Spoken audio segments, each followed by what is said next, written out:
নমস্কার বন্ধুরা, দেখুন এই যে বাটিগুলো আপনার রিপেয়ারের জন্য দোকানে নিয়ে আসেন, এত নোংরা থাকে, কাজ করতে নিজেরই খারাপ লাগে। এক হাতে কাপড় দিয়ে ব্লেডটা ধরতে হবে, এটা ঘড়ির কাঁটার পাকের দিয়ে ঘোরালে কাপলিংটা খুলে যাবে। এবার ওয়াশারগুলো ভালো করে বার করে রাখুন যেন হারিয়ে না যায়। যে ওয়াশারটা যেভাবে ছিল সেই ওয়াশারটা সেভাবেই দিবেন। এখানে কিন্তু ওয়াশার থাকার কথা, এই দেখুন ভিতরে সেটে থেকে গেছে, ওয়াশারটা এখানে ভরে দিলাম, রেখে দিলাম।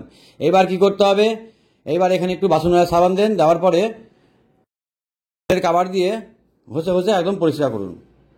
প্রত্যেকটা বাটি আপনারা এইভাবে পরিষ্কার করে নিতে পারবেন। খালি খোলার সময় দেখতে হবে ওয়াশারটা যেন হারিয়ে না যায়। হয়ে গেল, ধুয়ে নেন পরিষ্কার করে। ধুয়ে নেওয়ার পর এবার শুকনো কাপড়ে মুছে নেন।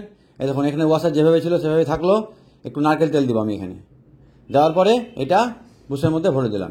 ব্লেডটা এক হাতে ধরলাম, নিচের দিকের ওয়াশারগুলো যেরকমভাবে ছিল সেরকমভাবে সাজিয়ে দেওয়ার পর কাপলিংটা ঘড়ির কাঁটার উল্টো পাক দিয়ে লাগিয়ে দিলাম। ব্যাস কমপ্লিট হয়ে গেল।